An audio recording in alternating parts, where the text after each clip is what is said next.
Hey guys, welcome on into today's NBA pick video play for May 15th, 2018. In today's video, talking about this Game 2 matchup between the Cleveland Cavaliers and the Boston Celtics. Going to give our lean on where we feel the better value stands on the over-under, with that total right now sitting at a relatively low number here, about 203, maybe even a little bit lower than we saw heading into Game 1. And not a big surprise to even see it take another step back, because the under went on to hit in Game 1, and Cleveland had a tough time getting things going on the offensive end. Of course, Cleveland trying to get this win here today, because going back home down 0-2, not an ideal situation, because you're pretty much put in a spot where you have to win the next two contests at home. That's a lot of extra added pressure. If Cleveland was able to pick up a win here today, even the series at 1-1, reclaim home court advantage, that would be a great scenario for them. And to do that, they're going to have to put together a much better offensive performance than what we saw from them in Game 1, falling to the Celtics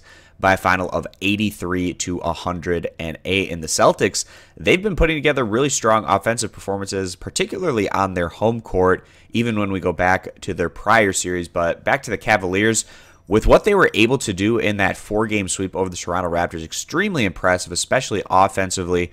In all of those wins, scoring over 100 points, putting up 128, 105, 128, and 113 points, respectively. And then to take such a big step back here coming into Game 1, putting up just 83 points. A little bit of surprise, even though the Celtics are a better defensive team than the Raptors. Still, for the Cavaliers to take such a big step back from where they were at in their prior series, it was something that we were a little bit surprised at seeing. But if we go back to their first series, when they had trouble getting past the Indiana Pacers, the Cavaliers were very up and down on the offensive end in that particular series. And even though they kind of put things to the side there and were able to push forward in that Toronto series, it does look like they took a big step back and kind of looked more akin to what we were seeing from them in that Pacers series, with a little bit of a concern there in that loss. But nonetheless, still a lot of games left in this series, and the Cavaliers, if their coaching is able to step up to the plate and kind of formulate a situation where they get their guys in a position to have success, they should be able to at least somewhat have some more success on the offensive end and keep things a bit more competitive. Because on the year, this was a very dangerous offensive team. They put up 111 points per game on average,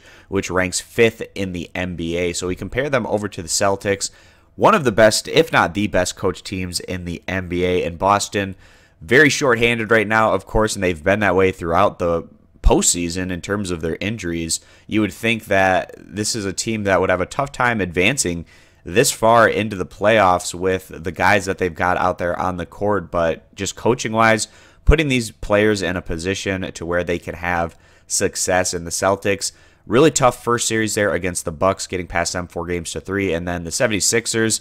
That series, Boston took their game to the next level, dispatching of what many thought was a team that could surprise and maybe run through the Eastern Conference, beating them 4-1. And particularly on their home court, Boston had some really strong offensive performances against the 76ers, with their home victories coming with 117, 108, and 114 points respectively, and then also carrying that over here into Game 1, putting up 108 points against the Cavaliers. Of course, Cleveland, not the best defensive team by any means. Actually, they ranked right near the bottom of the Eastern Conference in terms of their defensive numbers throughout the regular season. And the Celtics, of course, more of a defensive-oriented group, 3rd in the NBA in points allowed, 20th in scoring average, putting up 104 points per game.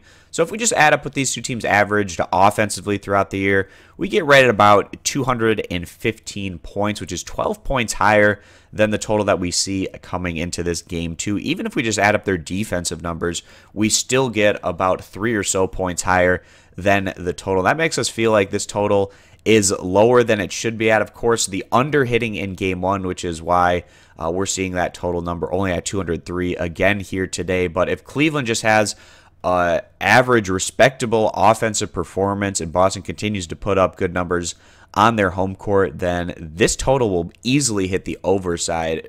But if one of these teams has a really poor performance like Cleveland did in Game 1, then we might be on the underside of things. But it seems like there's less margin for error in that situation. I always want to take the side that has a little bit more margin for error. And with that being the case, we do feel like the over 203 points is going to be the better value bet coming in to this contest. If you agree, give the video a thumbs up. If you disagree, give it a thumbs down. Check out all of our picks over at stumpthespread.com, linked down in the video description. And be sure to click that subscribe button on our YouTube channel. Thanks, guys, for stopping on in, and we hope to see you in tomorrow's video. Bye.